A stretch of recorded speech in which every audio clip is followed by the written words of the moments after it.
him, because he was an old lady second guy. So we were there flag, and he would give all the troops tickets, you know, that wanted them. So we've been used to it, but Are you allowed to have some? yes, do something about Atlanta. We can't get people there in Atlanta. And we're going to have plenty of land. You know, Bruton Smith. We had a radar that. Yeah, Bruton. I mean, I don't know. Yeah. Scopes and all that. There's a book that's a historical. I told my son, I said, I'll meet you at Atlanta. Great turnout. Really indebted to West Haven for Southern Land for all they've done. And before we get started, I want to ask Matt McGallanese to come up for Southern Land. Our little group's called the Tennessee Ancient Sites Conservancy. We're a 501c3 nonprofit. And thank everybody for coming. We want to present something to Southern Land and their CEO, Mr. Tim Downey, who had a previous commitment and couldn't be here today because I'm not a very good long-distance planner. But Matt. Mark, could you put that closer to your mouth? Okay, Matt, we want to present this to you and Southern Land Company. I want to read the inscription. It's presented to Tim Downey of Southern Land Company for the preservation and respect for an ancient sacred Native American site, the Glass Mounds. On the back we have this bowl was made from a tree removed during the preservation of the Glass Mounds at the West Haven development, crafted by Mark Norton, state archaeologist. So thank West Haven. Thank you. Thank you so much. I think Matt wants to say a few words and then we'll get to our speakers. Thanks for coming. This has become a very personal project for the neighborhood and the golf club and Mr. Downey, who couldn't be here. I hate to say anything in Tim's behalf because those are some big shoes to fill, but he's very passionate about the community, and this is a valuable piece of land, and we're really glad to see it ended up in the hands of this group. And from here we're going to work on raising funds and further developing the site to provide reflection, seating, and parking, and some exhibits to make it a real nice destination. That's where we go from here. But on behalf of Tim, thanks for coming, and we're happy to be part of this. Thank you. Thank you, Matt. We're going to establish a Glass Mounds account at the bank that's here at West Haven, and that'll make it for everybody that needs a good tax donation to give a bunch of money to make this site even better than it is today. Our first speaker is Mr. Toy Heap. Toy Heap is one of the people with the Native History Association. He was our last director of the Commission of Indian Affairs for the state of Tennessee. And we don't have a Commission of Indian Affairs anymore, but Toy was its last director. He was also past president of the Native American Alliance, or the Alliance for Native American Indian Rights. So, this is Toy Heap. Thanks, Mark. Thank you so much for coming out today. I want to give thanks for this beautiful day. We couldn't ask for better weather. It's really good to see such a great turnout. Want to thank the Southern Land Company. They pledged the very beginning of the development to protect the mounds, and they've done that. We have a whole lot more to look forward to in the future. I want to start out by maybe just trying to speak a little bit about what the significance of the site is to Native people. This is a sacred place. It's a burial site.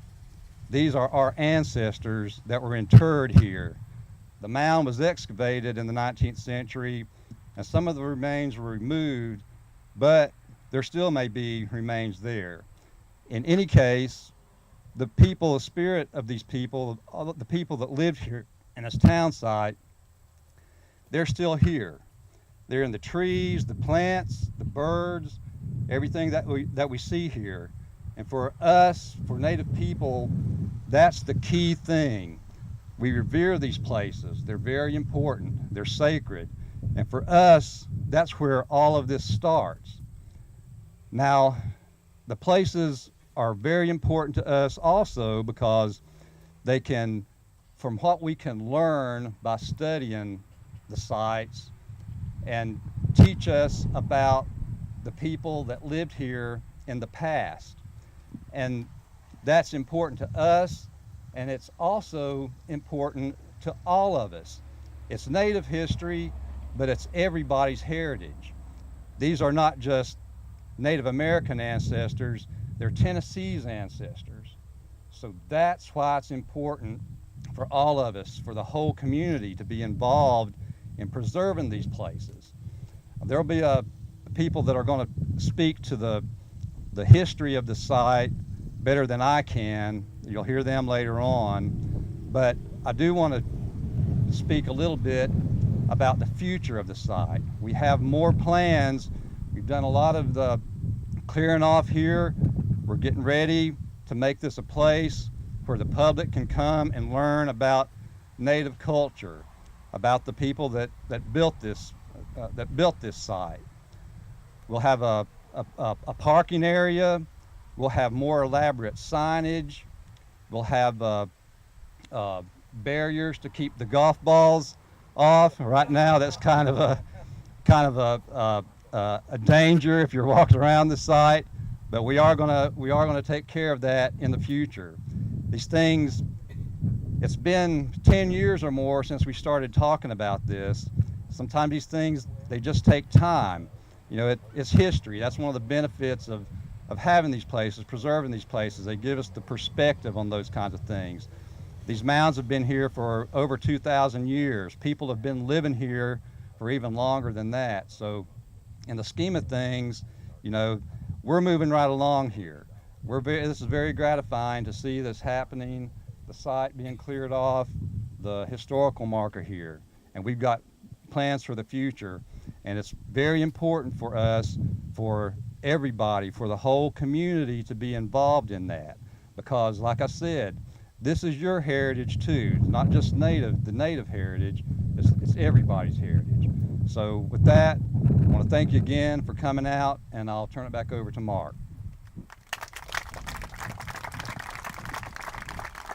That's why I wanted Toy to go first. She speaks from the heart and from the truth. Our next speaker is Dr. Kevin Smith. He's what I would call our most active archaeologist in our state. He's excavating at Castilian Springs in the summers now with his students from MTSU. And Kevin's been going around the country, going to museums, studying the artifacts like the ones that came from here that were carried back up north in the 1800s to the Peabody and the Smithsonian. He can tell you a lot of this history, and I'm going to turn it over to Dr. Smith.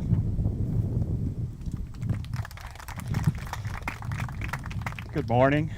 I'm just going to speak a little bit to the early history of the site, how it was created, and then a little bit about what happened to it in the 19th century. And then the upcoming part about my contribution to the future. The people who constructed these mounds belong to the time period we call the Middle Woodland, which runs from about 200 BC up through about 500 AD. A long period of time. These mounds are particularly important for that time period because they're the only two surviving mounds that we know of in the Cumberland River drainage that were built by those people. All the rest of them have been destroyed and they're gone. So even though these have been damaged heavily in some places, they are all that we have left of the monuments that these people built. And I think they built them to honor their ancestors. So coming here again today to honor our ancestors is a fitting use for this site. We did sponsor some volunteer archaeology here in order to gather enough modern information so that we could nominate this site to the National Register of Historic Places. That was done primarily with volunteers from Middle Tennessee State, led by Aaron Dieterwolf from the Tennessee Division of Archaeology. Using that information, Aaron and I prepared a 70-page National Register nomination for the site that has been submitted, and it will be considered by the Tennessee Historic Preservation State Review Board at their next meeting in January of 2015. And I expect that that will carry through, and then it'll go to Washington and be considered by the keeper of the National Register.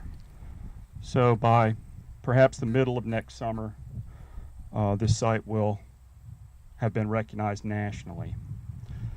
Now, most archaeological sites are only recognized because of their potential to yield archaeological information. That's what they call Criterion D in the paperwork of the National Register. And all that means is that if archaeologists dug here, there are things left that could be learned. For this particular site, though, it has a greater significance than that, and I nominated it also for its significance in statewide in the area of science, development of science.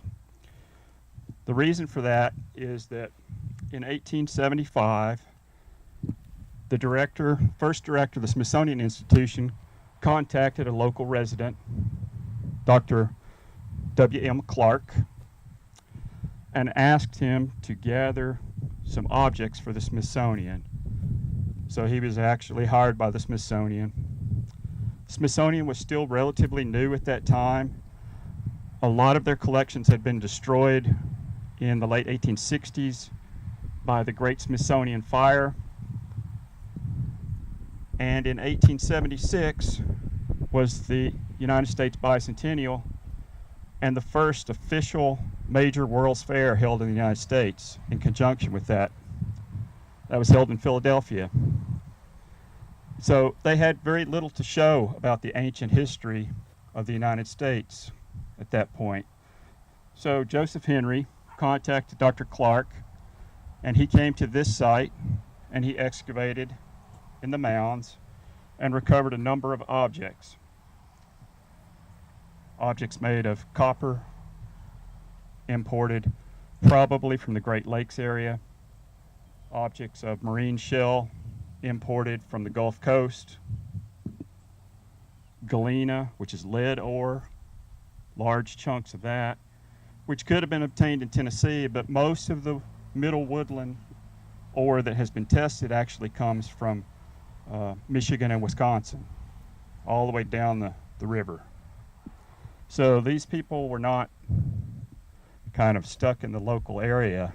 They had trade networks that extended across half the continental United States. So Dr. Clark sent those objects to the Smithsonian, and they were featured as part of America's exhibit at the World's Fair in celebration of the United States centennial. And that, I think, deserves some extra recognition in terms of the contributions this site made in history. Just a few years later, Edwin Curtis, who was employed by the Peabody Museum of Archaeology and Ethnology at Harvard University, also came to this site, and he excavated in the other mound and retrieved some equally spectacular objects during those excavations, which are still at the Peabody Museum. I spent 3 trips at the Peabody Museum documenting all of the materials from Middle Tennessee, including those from here. I've made a multitude of trips to the National Museum of Natural History, including documenting the materials from this site. And all of that's included in our National Register nomination, which, when it's approved, will be available online to read in its full history. So, at the same time, those excavations damaged these sites. They were done using relatively poor archaeological techniques. And from a different perspective, they also desecrated some important sacred materials. But there is enough information there to tell us that what people did here was probably people from much of the Harpeth River drainage gathered here to conduct important ceremonies. What they were precisely, I can't tell you. But it's not simply a burial mound, because there are also other things that were found in there that tell us that they were conducting special ceremonies for the living as well as for those who had passed on. So that's our story up through today, and we'll see our historical marker unveiled, and hopefully we'll also see a National Register marker unveiled in the near future. Thank you all for coming. Thank you, Kevin. Told you he was pretty sharp. Now I want to introduce one of the men I admire, probably I admire more than any other person I ever met in my life, Mr. Mac Pritchard. He's our state archaeologist emeritus and state naturalist emeritus. In his time with state parks, which was over 50 years, Mac got a lot of the sites that we own today, a lot of waterfalls, a lot of national areas, a lot of mountains, all saved so we can all go to them. And he's going to say some inspirational words. And this is Mr. Mac Pritchard. Thank you, Mark, and thanks to the Ancient Sites volunteers in the audience who have worked to clear this mound. When I first came by here many years ago, I didn't know the mound was here, and I'm sure some of you have had the same experience. It was a brush pile. I have some roots here. Just past the, or near the Natchez Trace Parkway is a Pritchard Cave. Down by the South Harpeth, just outside a little church, my ancestors are buried in unmarked graves because it's somebody's yard. So I feel just like the Indians. The Hester Beasley Road has the Linton House, which we sold to the Lintons, and there's a little cemetery there that is marked. So I would say that for Franklin and Williamson County has been on the cutting edge of preserving these places. And I know Mary would have been here from the Heritage Foundation, but she's got her fundraiser today, and I hope some of you will continue to support that as vigorously as you have. Reclaiming the Civil War battlefield from the creeping development around it I've witnessed for the last 40 years, which have obscured it, is very important. And it's very important to clear these sites. Mark's group has also cleared another one in front of an industrial site next to the Chattanooga Greenway. And these look like little bumps on a pickle when you think about it in one way. But on the other hand, you wonder how many of these mounds must have been here once before in Tennessee, before ignorance and development erased them. We do know that there were thousands of Native Americans here before the diseases and other, the Kentucky Rifles began to move them out or eliminate them. Therefore, what's left is so precious. And this is only part of the story. Over here off of Moore's Lane is a big Mississippian mound and the Boiling Spring School from 1832, the earliest such building in the county. And Brentwood leaned on the developer, and they were able to leave that as a monument. And I hope if you haven't seen it, I saw it for the first time on the back of a motorcycle on a moonlit night. And when you see an Indian mound, you know you've seen a piece of genius, because these were labors of love. They were built a basket load at a time. And so this, as Longfellow once remarked, the angels keep watch round the Indian's forest mound. So we must keep it as sacred ground. It is not only, as Troy said, of interest to the native Indian peoples. It's extremely interest to them, but it's of interest to all of us, for these are sanctuaries of spirit as well as for science and research.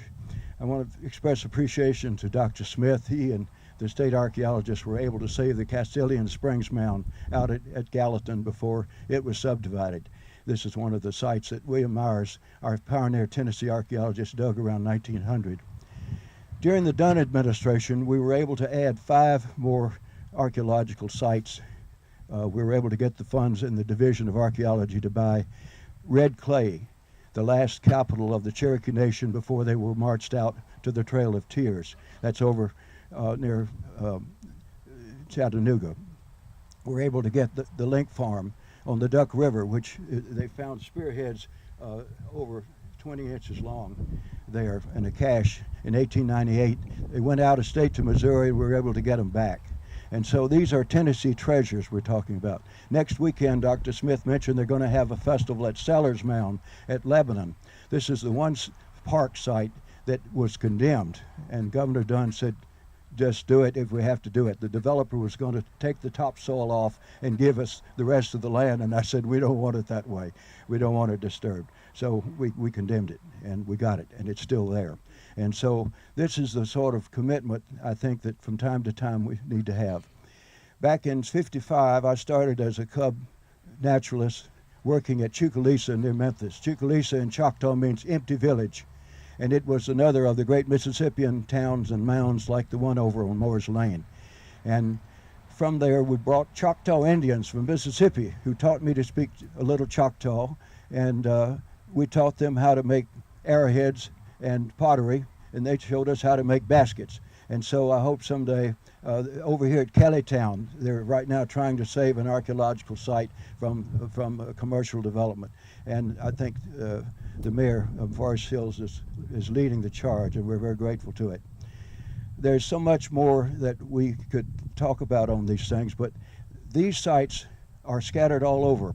There's a circular mound and pattern in Poverty Point, Louisiana, that dates from over 5,000, maybe 8,000 years ago.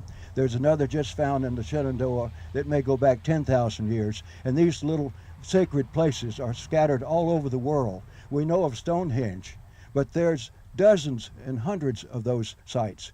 And if we can just leave them alone, most all of them are aligned with the solstice and the path of the sun. And Mound Bottom, tomorrow morning, there will be a delegation, a national group of Indians that are meeting at Montgomery Bell Park today, and they will go out there for a sunrise service. That site is aligned exactly with the solstice, and if they got there precisely at sunrise, they would see it coming up through a notch in the valley.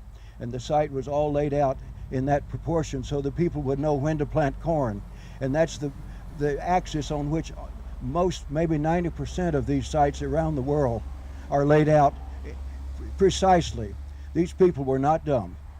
They looked at nature and they read the book of nature. And so these are the sacred places for all of us. And I would like to close with the words of Jeffrey Bibby, who, while searching for Dillman, wrote, "Archaeologists know in our heart why we dig in the dust. We dig in pity and humility, that the dead may live again, and that something may be salvaged from the rack of the ages, and thus repay the debt that we owe to those who have helped to fashion this world that we inherit." Thank you. I have spoken. All right. It's hard to say anything after listening to all those guys, but let's all be careful of cars, but let's go out and unveil the historical marker. And thank everybody so much for being here. God bless. In our organization, I was also the president of the Alliance for Native American Indian Rights. When this property first came up for sale and Southern Land Company began the process of purchasing it, we were the Native organization that came forward to Mr. Downey at that time and asked him if he wouldn't mind working with us to save these mounds. And after all these years, here we are. So, you know, the results of those talks were very positive. So we're very grateful to Mr. Downey and to Southern Land, to the West Haven Golf Course for making all this possible. They've been very good stewards of the property so far, and with heartfelt appreciation that we're here today. So thank you all for being here. Ready?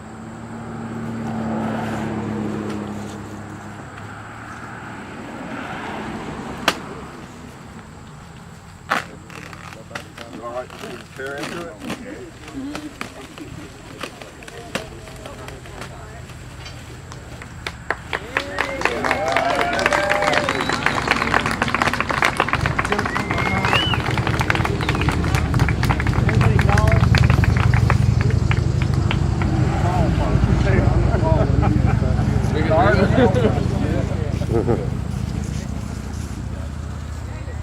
There you go.